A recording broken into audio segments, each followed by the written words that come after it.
Hi, my name is Christina Foor, and I had the privilege to share my story under the empowerment section of the CCDA Education Equity Church Partnership Guide. A little bit of my story includes starting working with a group of students that were full of what people on the outside would have said are misfits. We were this ragtag group of people who were from a variety of ages, from a variety of stages of life, different socioeconomic backgrounds, and even faith backgrounds. And a lot of my students also had mental and physical health conditions, but we embraced each other as family. My students had a lot of purpose and leadership potential that needed to be developed. I was there to just spiritually and intuitively know when to lead from the front and then when to stay behind the scenes and empower them and follow their leadership. One of my students, for example, was homeless, but he wanted to bring others alongside himself in his entrepreneurial spirit and his entrepreneurial ministry endeavors. And he actually planted three ministries on different campuses.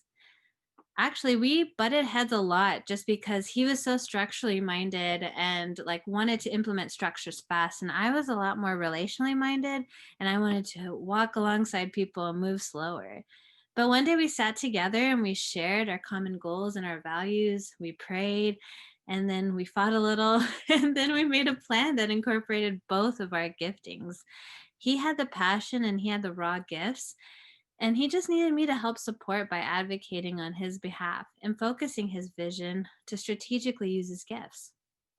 I also had access to and a stronger voice, quote unquote, on the campuses simply because I was an adult with credentials.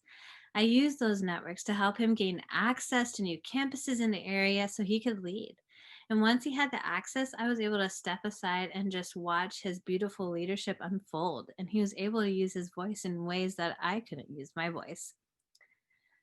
One of our students also suffered chronic health conditions and was hospitalized. Another student, her friend, saw her suffering and wanted to support her. So she worked to coordinate hospital visits so that she didn't have to be alone. Sometimes empowerment simply looks like providing structure and organization to a process, but letting students decide what to do. So I encourage them to do a phone tree to help the students create shifts to visit our sick student. But each student had the opportunity to do whatever they wanted and however they wanted to show love during their hospital visit. So some brought food, and then others did worship, others prayed, and then some just simply practiced the ministry of presence. Afterwards, she told me that like joining our ministry was one of the best decisions she ever made just because of the love she received that day. The mutual leadership and empowerment in this group continued to grow simply because their ideas were able to be shared and followed. And that, in essence, is what empowerment is, right? We see that in Jesus' example. He pulled together a ragtag group of 12 disciples, a group of people who probably wouldn't have been together otherwise. And he taught them how to work and support each other. But even more, he taught them how to love the world.